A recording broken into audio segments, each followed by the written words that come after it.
Merhabalar arkadaşlar. Uzun zamandır anahtar açılımı yapmıyordum sizlere.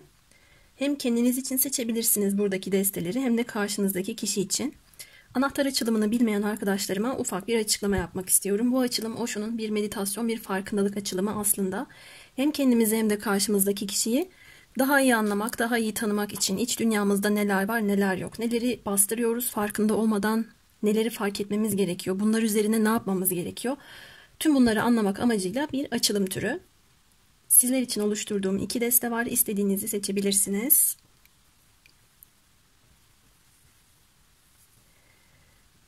Seçtiniz mi? Seçemediyseniz sabırsızım ben biraz. Bugün seçemediyseniz videoyu durdurun. Ben hemen başlamak istiyorum. İlk destemizden başlayalım.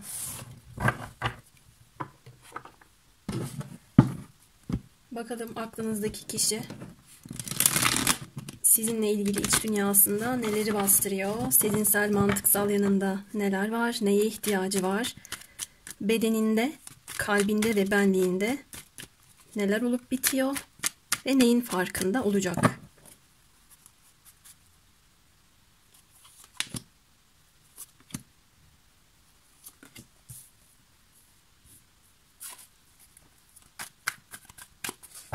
Böyle anahtar şeklindeki dizilimimizi yapalım.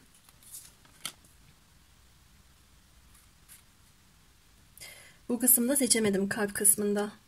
Bir kararsız kaldım gibi oldu.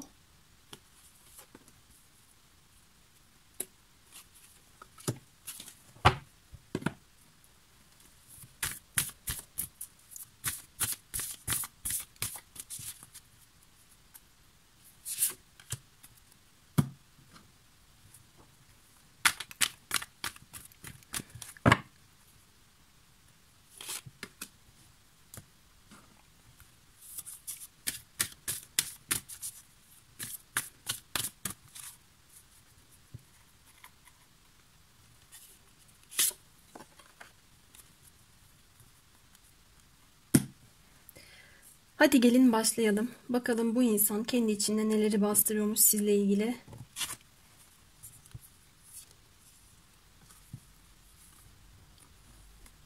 Kupaların ikilisi kartı. Evet, en son bir yüz yüze görüştüyseniz ya da gördüyse sizi, bir şeyler konuştuysanız, oradaki durumları kendi içinde çok dolandırdığını görüyorum ve bunun bir adalet temasıyla bağlantısı geliyor. Yani kiminiz için bir adalet sarayında, bir hukuk konusunda olabilir. Belki bir hani evlenmek, boşanmak tarzındaki bir durumda en son yüz yüze karşı karşıya gelmiş olabilirsiniz. Kendi içinde sevgisine ya da oradaki kopuş noktasını bastırıyor diyebilirim. Ya da böyle bir durum söz konusu değilse, bu kişinin şunu çok düşündüğünü görüyorum ki bir kısmınız açısından o ilk söylediğim şey doğrudan nokta atışı olsa da şu an bana gelen hissiyatla beraber aslında bunun daha yoğun bir enerji çalıştıracağını düşünüyorum. Yüz yüze gelip en sonki konuşmanızda bu insanın sizle ilgili olan duygularının samimiyeti ya da size söylediği şeylerdeki dürüstlük, doğruluk, sizin ona söyledikleriniz içindeki o doğru yargı, bunları daha fazla içinde bastırdığını görüyorum. Eğer size bir haksızlık yaptıysa, ilahi adalet durumunu da kendi içinde bir yerlerde değerlendiriyor arkadaşlar.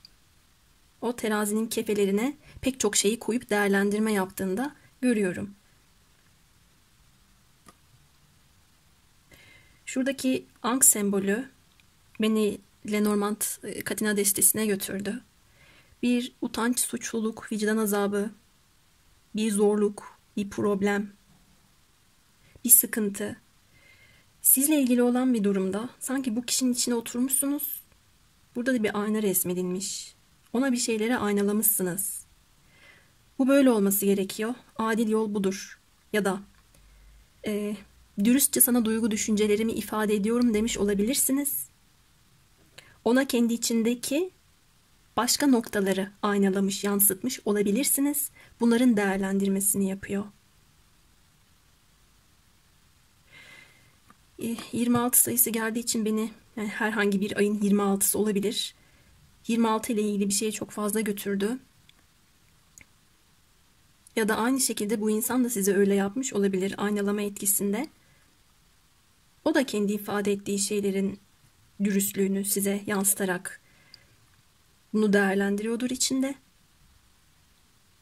Ben o zaman öyle yapmıştım, böyle demiştim. Aslında çok içtendim, samimiydim. Enine boyuna tartmıştım, muhakememi yapmıştım diyebilir. Bunları değerlendirdiğini ve içinde tuttuğunu görüyorum.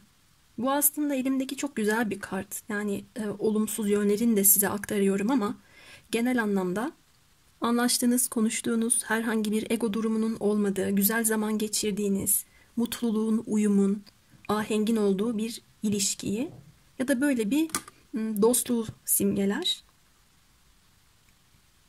Bu kişinin bunları değerlendirdiğini ve içinde bunları bastırdığını görüyorum. Yani bir kısmınız için tabii ki de bir boşanma, hukukla ilgili bir konu. Olması gereken buydu ya da en sonunda olacağı buydu. İlahi adalet bu. Ben de içimde bunu tutuyorum. Bir yanım bunun böyle doğru çalıştığını, içsel yargım aracılığıyla böyle söylüyor da diyebilir. Sezinsel ve mantıksal yana ne söylüyormuş bakalım. Mantıksal yana iç sesini dinlemeden sizinle hemen bir şeylere başlamak istiyor. Burada biraz sabırsızlık var. Burada ya da bir şeylere hemen sıfırdan başlama isteği çalışıyor. Sezinsel yana da bekle diyor. Yeniden değerlendir diyor. Ben aslında burada bir çelişki görmüyorum. Sadece doğruyu anlamış ya da fark etmiş bir kişinin ben zamanında iç sesimi çok da fazla dinlemedim. Hatalar yaptım ama şimdi iç sesimi dinlesem de bu sefer de aklım hayır. Orada çok fazla oyalanma, çok fazla bekleyip atalet halinde kalma. Bir an önce harekete geç diyor. Değişik bir cümle oldu diyor.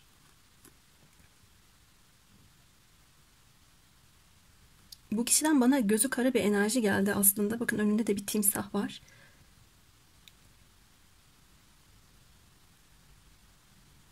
Yani ne olacaksa olsun artık. Bu bekleme sürecinden bıktım, sabrım taştı.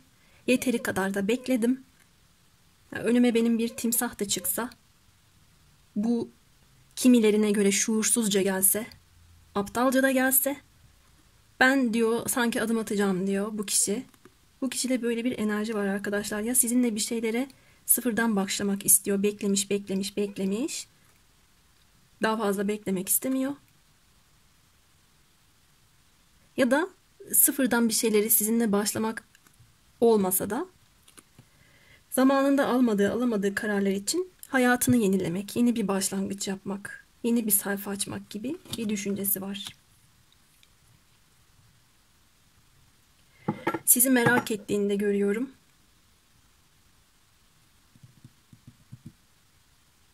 Aynı zamanda sezgisel açıdan nereye yatırım yapması gerektiğini bilen bir insan da görüyorum. Neye ihtiyacı varmış peki? Evet bakın yenilikler dedim. Hayatında yeni fikir ve durumlar ortaya çıkarmaya ihtiyacı var. Bunun için iyi bir zaman olduğunu zihni ona söylüyor. Hadi diyor harekete geç diyor Joker enerjisiyle beraber. Bir yandan da içsel rehberlerinin onu koruduğunu bilmeye ihtiyacı var. Aslında bu kişi ya sizi sırtınızdan bıçaklamış ya da kendisine bıçaklamış. Bir şekilde bir yıkım, bir gözyaşı, bir bitişin ardından yepyeni şeylere ihtiyaç duyduğunu görüyorum. Bir başarısızlığın ardından toparlanmaya ihtiyacı var. Değişimlerin onun sırtına hançerler saplamayacağını bilmesine de ihtiyacı var. Eğer bu kişi zamanında sizi sırtınızdan bıçakladıysa, o da bıçaklamış. Ay konuşamadım. Ay Merkür Yay burcuna geçmiş ya benim de Merkür'üm Yay burcunda. Pardon. Böyle bir bazen zihin dağınıklığı olabiliyor. Bu kişi sizi zamanında sırtınızdan bıçakladıysa kendisi de bıçaklanmış. O yüzden içinde bir yerlerde adalet de yerini buldu şeklinde düşündüğünü görüyorum. Ama tabii bu onun genel hayatındaki sosyal başarısızlıkları, mutsuzlukları, arkadaşları tarafından ihanete uğraması, maddi olarak çöküşler yaşaması, dibin de dibini görmesi, her şey bitti karanlığını en uç seviyede yaşamasını da söyleyebilir. Sadece duygusal bazlı değil. Hayatında yepyeni bir sayfa açmaya ihtiyaç duyduğunu görüyorum. Peki bedeninde neler var? Bedeninde bir ağrı hissediyor olabilir. Başı, boynu, sırtı, omuzları çok ağrıyor olabilir. Bastırdığı duygulardan mütevellit. Aynı zamanda sorumlulukları da bu kişiye hayatında çok ağır geliyor olabilir. Değnek konusu kartımız burada. Kendisini yorgun, bitkin hissediyor olma olasılığı çok yüksek. Evet, yani hayatımda da şöyle görevlerim var ama yorgun da olsam bunu da yine yapacağım, götüreceğim, yere kadar götüreceğim diyerek o fedakarlıklarına da devam ettiğini görüyorum ama bir tükenmişlik sendromu olabilir. Yani bir bitkinlik algıladım ben bu kişide. Ama daha çok size ifade etmediği olumlu duyguları ya da işte eğer haksızlık yaptıysa bunlarla ilgili anlatmadığı şeyler yüzünden kendi içinde omuzlarında bir yük hissediyor. Beklemenin de bu kişi için bir yük olduğunu görüyorum. Bekliyor sürekli ve ben bu kişide beklemeyi seven bir enerji algılamadım. Evet, belki hayat şartları ya da beklemesi gereken şeyler nedeniyle bekliyordur bir şeyleri ama bu kişi çok böyle oturup da hareketsiz bir şekilde kalmaktan haz eden bir insan değil. 2 dakika ara vereceğim, sesim gidecek gene. Geliyorum. Evet, kalp noktasına bakalım. Kalbi ne söylüyor? Kalbi sizinle ilgili olumlu sonuçlar almayı o kadar çok istiyor ki. Ben burada sürekli bir çatı altında zaman geçirme görüyorum. Ya bunu çok hayal ediyor. Niyeti bu. Kalpten bunu dilemiş olabilir. Ya da zaten böyle bir an paylaştınız. İçinde bir yerlerde neyin doğru olduğunu, neyin olması gerektiğini çok iyi bilen bir kişi görüyorum. Kalbinde sizinle güzelliği, mutluluğu yaşamak var. O huzuru, o aşkı. Çekinmeden duygularını söyle diyor bu kişinin zihni. Kalbinde de aslında bu niyet var. Yakın zaman içerisinde harekete geçebilir gibi duruyor. Çünkü onun ihtiyacı olan şey bu bekleme, bu sürekli acaba ondan bir şey gelecek mi? Ya da onun davranışlarına göre bu düşünce ya da duygumu aktaracağımı belirleyeyim durumu ona ağır geliyor. Bunu yapmaması gerektiğini mantığı ona söylüyor. Yalnız ben burada şunu anlayamadım. Genel bir başarısızlık korkusu da olabilir. Bir kart daha açacağım. Biraz daha netleştirmek istiyorum. Mantığın sana böyle evet sıfırdan başla, hayatını yenile, yeni bir şeyler yap, burada takılı kalma diyor ama seni durduran asıl şey ne diye soracağım. Çünkü bu kişiden bana yansıyan şöyle de bir enerji var. Sanki dikiş tutturamıyor. Gücü yok bir şeylere. Ama bir o kadar da yaşamak istiyor, adım atmak istiyor. Ben burada hem umutsuz birini hem umutlu birini görüyorum. Seni asıl durduran nedir? Değnek kraliçesi.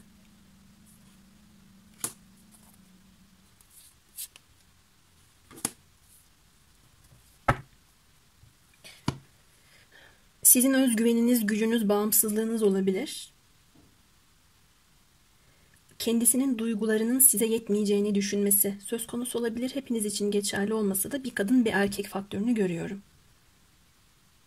Ama daha çok sizi bağımsız bir noktada gördüğü için size de böyle kafasına göre sorumsuzca, aylak bir biçimde adım atamayacağını, belki de onun kendi duygularını, yaşayış şeklini, sevgi dilini, onu o şekilde kabul etmeyeceğinizi düşündüğü için olabilir arkadaşlar. Bu anlamda bir takım güvensizlikler içerisinde olduğunu da görüyorum. Benliği ne söylüyor? Kupaların onlusu. Benliği de tamamen sizinle mutlu olabileceğini, o doyumu, o tatmin olma duygusunu sizinle yaşayabileceğini söylüyor. Güven, huzur, mutluluk, aşk, belki güzel bir yuva, evlilik, tüm bunları benliğinde sizinle yaşayabileceğini bildiği çıkmış. Zaten daha önceden de yaşadıysa buna tekrardan ulaşmak istediğini görüyorum. Bakın aynı sembol var. Yine bir ank sembolü ve ayna. Yine aynı şekilde. Ve aynı yerlerdeler. Peki bu insan neyin farkında olacak? Bakalım.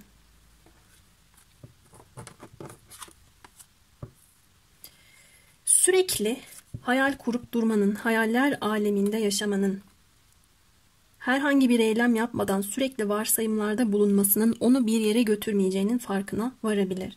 Farkındalık kısmında kupaların yedilisi pek de bir farkındalık kartı değildir aslında. Bize bir algı yanılsamasını, bir hayaller alemini verir ama bu kişinin o farkındalığa ulaşması hayal kırıklığından geçecek gibi de duruyor. Mesela sizi kaybetmesi ya da şöyle adım atsaydım bunlar olmazdı. Zamanında buna benzer bir konuşma yapsaydım şu anda bu olmazdı diyebilir.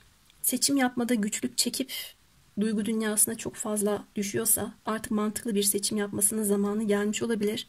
Böyle kafasında çok idealize ettiği, şöyle olması gerekiyor, bunu yaşamak istiyorum dediği ya da fantezi dünyasına çok fazla sığınıp, hayal dünyasına çok fazla sığınıp da oralarda yaşıyorsa ben adım atmayayım, şöyle olduğunu varsayayım, bu bana nasıl bir şey yapar, böyle olduğunu varsayayım, böyle bir durumda ben nasıl hissederim gibi her şey böyle hayal dünyasında yaşıyorsa bütün bunların hepsinin ona kocaman bir başarısızlık getireceğinin farkında olacaktır. Bir de kartımızı okuyalım. Ne söylüyor bakalım. Herhangi bir ilişkide başkalarının ne düşündüğümüzü bildiklerini ve isteklerimizi dile getirmemiz gerekmediğini varsayarız. Başkalarının bizi, isteklerimizi yerine getirecek kadar iyi tanıdıklarını varsayarız. İsteklerimizi yerine getirmedikleri zaman kırılırız ve bunu nasıl yapabilirsin, bilmen gerekirdi diye düşünürüz diyor.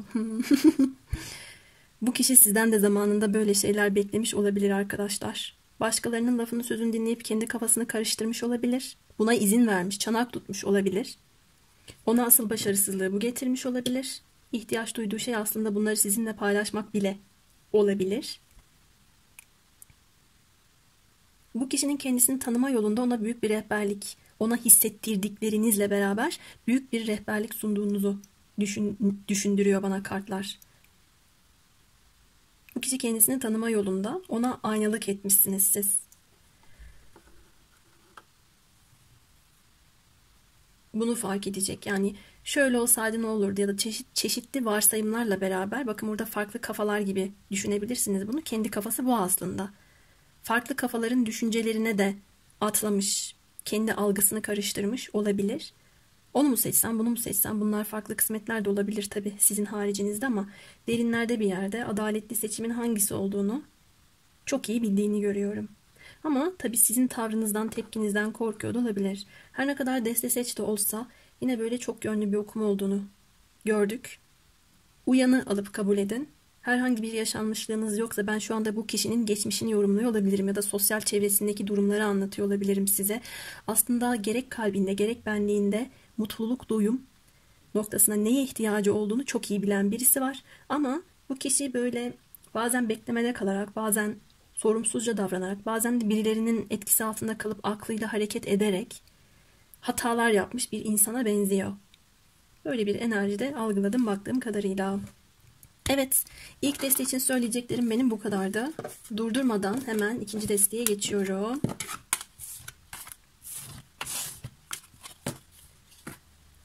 İkinci deste.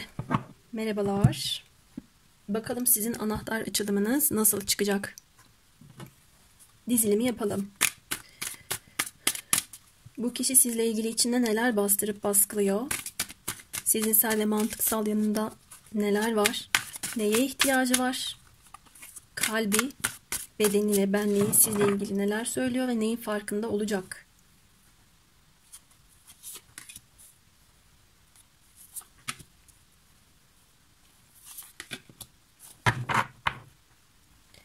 Anahtar şeklinde dizelim.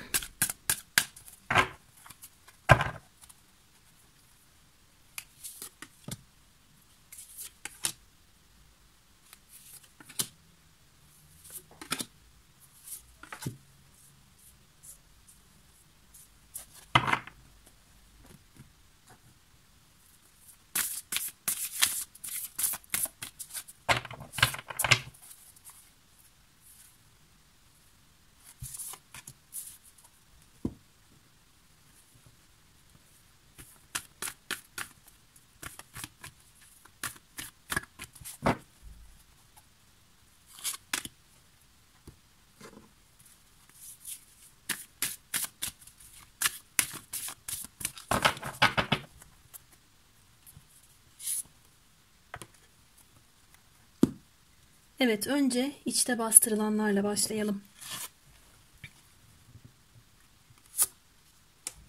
Kılıç beşlisi ve saplantılı olmak. Böyle bir nefes aldım. Sandalyemde oturdum. Oturdum kaldım yani. Of of of of. Bir defa bu kişinin aynı hatalı davranışları yapmasından kaynaklı ve bunlara karşı takıntı geliştirmesi yüzünden hep bir girdap içerisine düştüğünü görüyorum. Ya da sizin mevcut durumunuzu aynı kısır döngüye soktuğunu görüyorum. Bunun pişmanlığını, üzüntüsünü, tüh keşke öyle yapmasaydım, geleceğim mahvolmazdı. Tüh keşke başkalarını dinlemeseydim, araya başkalarını katmasaydım. O zaman böyle bir durum içerisinde olmazdım dediğini görüyorum ve içinde bunu bastırıyor. Böyle bir duygusuzluk, cüretkarlık, kalpsizlik, adilik yaptıysa affedersiniz ama bunların kendi içindeki sıkıntısını, belki gözünüzden düştüğünü, iç dünyasında bastırdığını görüyorum. Aynı zamanda sadece sizle ilgili değil, genel olarak çevresindeki insanlarla bir sıkıntısı olabilir. Çevresindeki insanlar haince davranışlar sergilemeye meyilli olabilir. Yine de o ilişkiler içerisinden çıkamıyor olabilir. Zararlı arkadaşlıkları olabilir. Herkesin birbirinin sırtından bıçaklayarak, birbirinin üstüne basarak yükselmeye çalıştığı bir iş ortamı, bir arkadaş ortamı, samimiyetsiz bir topluluk içerisinde olabilir. Ne şekilde olursa olsun bu insanın içerisinde ben bir başarısızlık duygusunu bastırdığını görüyorum ve buradan çıkamıyor. Sanki bunu yapmak için farklı yollar, yöntemler de deniyor. Bunları denedikçe daha egolu, daha kibirli yollar, yöntemler deniyor olabilir. Bunlara saplantı geliştirmiş olabilir.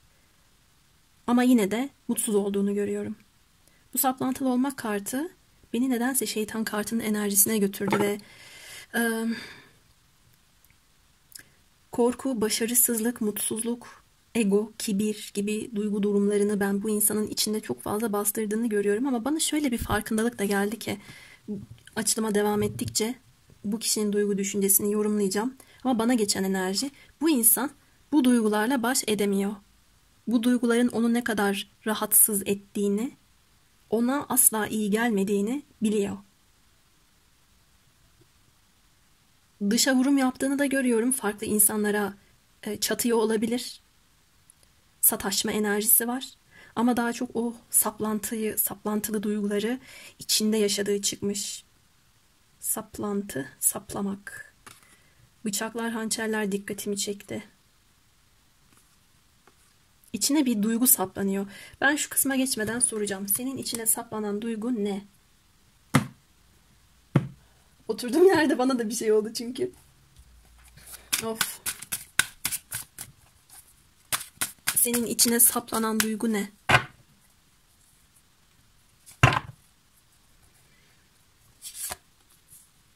Asa onlusu.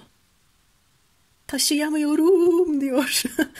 Ya ben böyle ağır enerjili okumalarda biraz espriye vuruyorum. İçine oturmuşsunuz. Ona çok ağır geliyorsunuz. Vicdan yükü olabilir. Duygu düşüncesini daha fazla bastıramayacağını bilmesine rağmen hala bilinçaltındaki alışkanlıklar nedeniyle bastırıyor olabilir arkadaşlar. Yorgunluk, umutsuzluk, mutsuzluk, başarısızlık. Ama yine de sanki ben bir yerlere bu konuyu vardırmak, götürmek istiyorum diyerek farkında olmadan aynı girdapta saplantılı bir şekilde dönüp durması. Belki size gelmek istiyor, gelemiyor, yüzü yok. Hatalı davranışlar sergilediği için. Kartın kendi anlamı olduğu için söylüyorum arkadaşlar. Burada kalleşlik yapmış olabilir. Çok küçük, çok alçak tavırlar sergileyerek gözünüzden düşmüş olabilir. Hem bu davranışlara saplantı geliştirmiş olabilir. Hem de sonradan bunların pişmanlığını kendi içinde kendisine bilerek yaşatıp azap çektiriyor olabilir. Bakın burada iki yönlü, iki uçlu bir şey var. İkisinden de vazgeçmiyor. Bunu yapıyorsa kendisine bunu da çektiriyor. Ben bunu yaptımsa bunu da yaşayacağım diyor sanki. Ama bir yandan tabii hayattaki ağır gelen, ona fazla gelen yükler ve sorumluluklar da olabilir. Belki başka insanların yüklerini taşıyor ve hayır demeyi bilmeyen bir özelliği ona asıl sıkıntıyı çektiren bir yönü de olabilir arkadaşlar. Bu insan biraz kendisine eziyet etmeyi seven bir insan. Ama Eğer buna açık kapı bırakıyorsa sonradan e, fark edip daha çok üzülüyor olabilir. Kendisi bunu yapıyorsa başkalarına ya da size yaptıysa ben burada bunu yapmamalıydım. Bu çok çirkin bir davranış diyerek kendi kendini cezalandırma yoluna sonradan gidiyor da olabilir. Ama iç dünyası bu kişinin son derece huzursuz. Bir yudum suyumdan alıp devam ediyorum.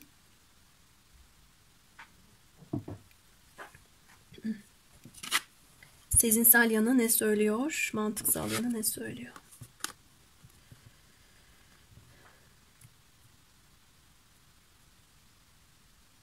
Bu kişinin hem sezinsel hem mantıksal yanı sizinle bir şeylere başlamak istiyor.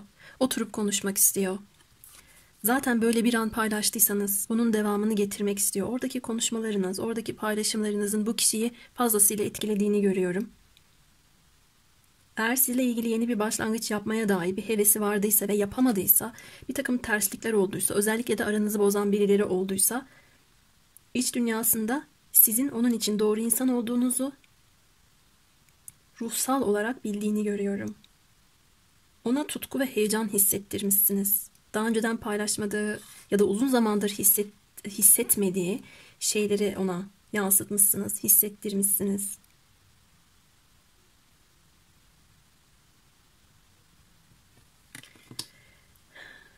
Deminden beri tam şu kısma, kartın şu kısmına odaklanıyorum. Buradaki kız da böyle şaşkınlıkla bakıyor zaten.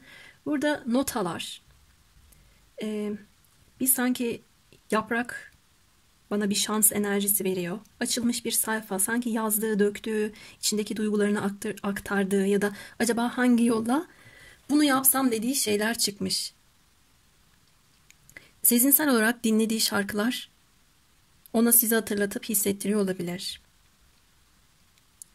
Baktığı bir fotoğraf, gördüğü bir resim, dinlediği şarkı, kendi duygu düşüncelerini aktardığında ben meğersem böyle hissediyormuşum ya da ona yazmadan rahatlamayacağım, rahat hissetmeyeceğim der gibi bir takım durumlar ona algılatıyorsunuz ya da algılatmışsınız. Bu kişinin sezinsel yanında hep böyle bir şeyler çıkıyor. Böyle bir karşılıklı masada oturup bir şeyler içtiyseniz çok keyif aldığını, mutlu hissettiğini ve buradaki anı sonsuz kılmak istediğini de düşünüyor. Herhangi bir ego olmadan samimi, cömert paylaşım içerisinde olduğunuzu düşünüyor. Ve bu kişinin mantığında da bunu sizinle yapmış olduğu çıkıyor arkadaşlar. Peki neye ihtiyacı var? Devam edelim. Hızlı ilerlemek istiyor. Hayırı cevap olarak kabul etmek istemiyor. Bakın kader çarkı kartı. Kader yolunda ilerlerken şansları, fırsatları görüp değerlendirmek istiyor ya da onların kendisine sunulmasını istediğini görüyorum. Aşk, eğitim, para, sağlık, işte bir yıldız gibi parlamak, şurada yüzük var. Bunu bir sözleşme, anlaşma ya da evlilik gibi yorumlayabilirim. Bir yandan da hem hızlı ilerlemek isterken bir yönü de sanki kader bana doğru olanı getirsin der gibi. Ben burada bir çelişki algıladım. Yani hem kaderin ona sunduğu fırsatlara buradaki at gibi dört nala koşmak istiyor. Onları değerlendirmek istiyor. Hayırı cevap olarak alıp kabul etmek istemiyor.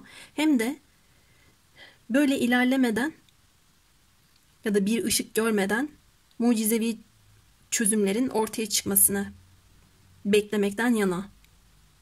Ben bu insanın bir ışık görmek istediğini düşünüyorum. Durduk yere atlamak ya da girişimde bulunmak değil de bu kapı bana açık gibi gideyim. Oradan bana bir ışık yandı.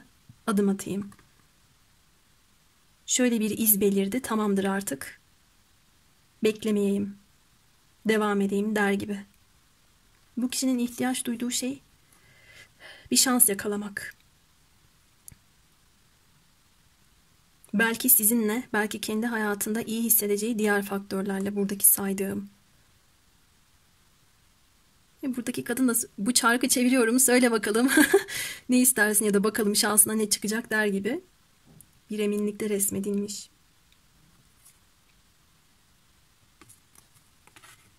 Bu insan kendi içindeki şu huzursuzluk duygusundan ya da en azından bu emek verip bu kadar omuzlarıma aldıysam bu kadar sorumluluklarımı yerine getirmek için yorgun da olsam, var gücümle bir yerlere götürdüysem kaderin bana güzelliklerini, fırsatlarını sunduğunu görmeye ihtiyacım var dediğini de görüyorum. Beden noktasına bakalım. Evet arkadaşlar, bu kişi beden noktasında da sizi kendine güvenerek, kendini iyi hissederek bir şeyler planlamak ve yaşamak istiyor. Daha uzak gelecekle ilgili hedefi çıkmış. Başarılı olmak ona fiziksel olarak iyi hissettirecek. Ayaklarının yere sağlam bastığını görmesi, o duygu ona daha asil, daha girişken, daha özgüvenli hissettirecek. Ben bunu yaratıyorum ya da hayallerimi gerçekleştiriyorum diye. Bir de bu insanın içinde algıladığı bir eksiklik duygusu var ve bu beden kısmına da yansıyor. Ya da mesela sağlığı yerine gelecek. O eksiklik duygusunun da uzaklarla bir bağlantısı var. Henüz bu kişi kendi kaderini yaşayamamış ya da gerçekleştirememiş gibi, o fırsatı ellerine geçirememiş gibi hissediyor. Herhangi bir çözüm yolu bulursa ya da adım atma noktasında kaderden güzel bir belirti görür de yakalarsa ondan sonra adıma geçecek gibi de gözükmekte arkadaşlar. Kalbine bakalım.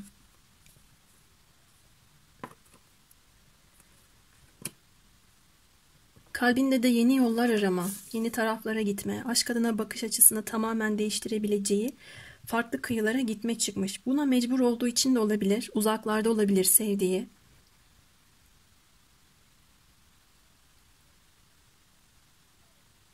Geçmişteki durumlardan uzaklaştığını, yeniye doğru gittiğini görüyorum. Bu böyle olmayacak, yeni bir kıyıya varmalıyım dediğini gördüm. Artık şuradaki çatışma dolu pis enerjiden uzaklaşıyor arkadaşlar bu kişi. Ve önümüzdeki dolunay zamanında olabilir bu. Kalben artık bir şey tamamlanıyor. Bu insan kalbinde bir takım deneyimleri de yanına alıp gidebilir ama. Bana bu insan size geliyor gibi geliyor, sizden ayrılıyor gibi değil de. Nereye gitmesi, nereye varması gerektiğini bilen bir yanı çıkmış çünkü. Kaderime yürüyorum. Hayatım beni götürdüğü yere doğru gidiyorum ve bunu içselleştirdim, bunu biliyorum şeklinde bir yansıması oldu kartın.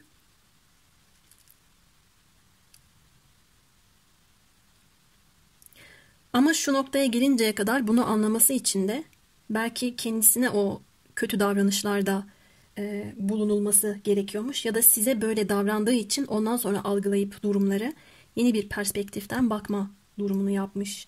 Yani bunun yaşanması gerektiği bilgisine şu anda edindi. Evet, benlik noktasında imparatoriçesine gidiyor ya da dinleyen eril arkadaşlarım imparatoruna, pardon dişil arkadaşlarım imparatoruna gidiyor bu insan. Ben de karıştırdım ama neyse işte alın. Artık kim için dinliyorsanız. Belki de kendiniz için dinliyorsunuz. Neyse, buradaki insan kendi hayatındaki kendi benliğini güçlendirecek, onun için doğru insan olduğuna emin kişiye doğru yol alıyor. Ona bolluk, bereket, yaratıcılık, güzellik, aşk, huzur katacak yeni bir sayfa açmaya doğru yol aldığını görüyorum. Ve bana kalırsa bu insan da sizsiniz, hayatımdaki kişi, kaderimdeki kişi, insan diye değerlendiriyor. Bakalım sizle ilgili neyin farkına varacak? Sözcüklerinin kusursuz olması dünya yüzünde cennetin tadını çıkar diyor. Sözcüklerin kusursuzluğu sizi kişisel özgürlüğe, başarıya kavuşturur ve hayatınıza bereket getirir. Şu tek anlaşmayla cennetin krallığına varabilirsiniz. Sözcükleriniz kusursuz olsun. Bu kişinin ifadeleri, konuşmaları ile ilgili bir durumu düzeltmesi gerektiğinin farkına varacak olabilir. İfade etmediği için de bastırdığı, baskıladığı şeyler saplantıya dönüşmüş olabilir ve bu ona ağır geliyor. Artık taşıyamıyor. Dolayısıyla bundan bir özgürleşmesi gerekiyor. Ama bunu yapması için de buradaki kılıç beşlisi kartı gibi haince, pislik bir şekilde böyle saçma sapan, aşağılayarak, küçümseyerek bir iletişim tarzını benimsememesi gerekiyor. Ya da bunları yapmış olan insanlardan uzaklaşması gerekiyor artık. Bu kişinin özgürlük noktasının temeli burası. Onu başarıya kavuşturacak şey de bu. Hayatına bolluk bereket getirecek şey de bu. Bir de ben değil biz olgusu. Bu kişi sizinle biz olabileceğini, bir ortaklık duygusu yaratabileceğini düşünecek.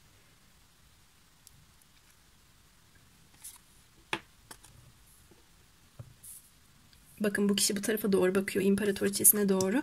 Bu taraf gelecek kısmıdır. Yani bu açılım için değil ama genel anlamda okumalar soldan sağa olduğu için bu insan önüne, geleceğe bakıyor. Geçmişteki kötü şeyleri bıraktığını görüyorum. Artık ortaya somut şeyler çıkarmasının yollarının ne olduğunu hem kendine hem başkalarına kanıtlamakla ilgili bir yolda.